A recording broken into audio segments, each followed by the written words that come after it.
Hey,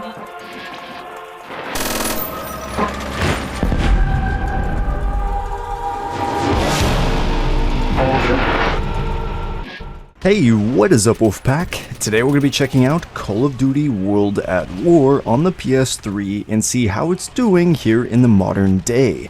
Is the online still playable? Is there still people out there? Or is it modded to all hell? So I hopped in throughout the past week to figure this out on weekdays and weekends at different times. It's crazy to think that Call of Duty World at War came out 16 years ago, and I'm still able to find lobbies. So let's start off with the weekends when I played. So keep in mind that depending on whatever region you're in could determine what matches you actually get into and the people you're playing with. For me personally, I'm playing in the West Coast United States region. As for the actual game modes I was able to play, I was pretty much just restricted to team deathmatch, unfortunately. But now getting into the weekends, so earlier on in the mornings it was usually pretty normal. You'd find some normal matches, you could get into matches pretty quickly. There's usually quite a few lobbies going on at the same time as well. However, I did run into a modder one day, and this was a unique modder because usually in World at War people are just running around in God mode or something like that. However, this guy did have God mode, but he seemed to be just changing the lobby to be modded, so everyone kind of had low gravity, was jumping around. You were earning a ton of XP, so just from playing this one match I maxed out my prestige, which is crazy to think that I'm actually not max prestige in World at War in the current day. It was overall a unique experience and it wasn't really too game ruining, and sometimes it seems he had God mode on, but it wasn't always the case, and it was mainly a normal lobby with just a bunch of low gravity and high XP gains. But after I got out of that lobby, there was plenty more just normal matches throughout that early morning. Now, as we got more into the later afternoons on the weekends, the game was still very much so playable. There was a bunch of lobbies going on, and I was able to play just fine, and I did not run into any cheaters in this time. Now, late at night on the weekends, I also tried to play, and I was surprised to see that there is indeed lobbies going on. There's at least a few going on, but during this time, I did run into a cheater. You might be able to see their username in some of this footage, but I think their name is Rutuan Dad. He wasn't in God mode in the beginning of the match, but after he was killed a couple times, he switched on God mode and would just start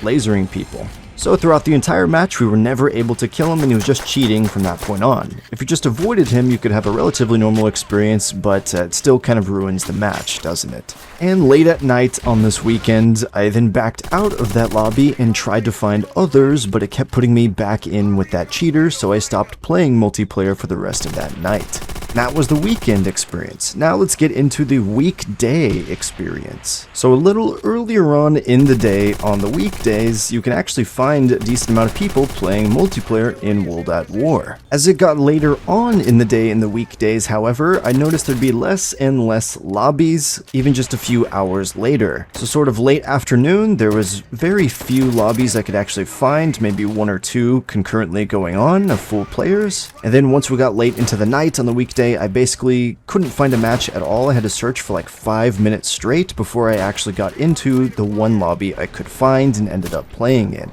Overall, I didn't actually run into that many cheaters this time around, checking in World at War, but that's not to say they aren't out there, because I definitely ran into some.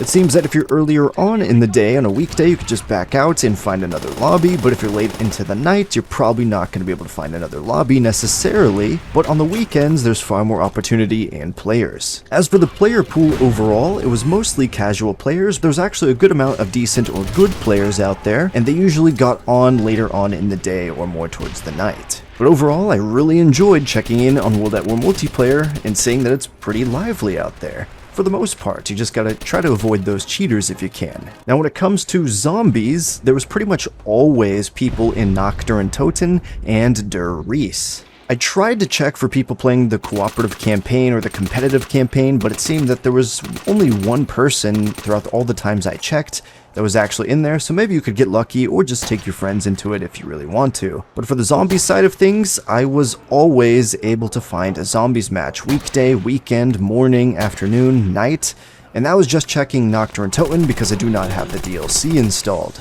So more or less, there usually was about the same amount of people in Durice as Nocturne and Toten, so if you have Durice installed, I'm sure you could find plenty of people playing it. Unfortunately for Verrucht and Shinonuma, however, you're probably only going to be able to find people at sort of peak days and hours, if you're lucky. But nonetheless, guys, that was our check-in on Call of Duty World at War on the PS3 here in 2024. It's still pretty much alive and well, but there's definitely some cheaters out there. Let me know your guys' thoughts in the comments down below, and if you guys enjoyed and found this useful, be sure to smash that like button and subscribe for more PS3 content coming here in the near future. But until next time, peace out, guys.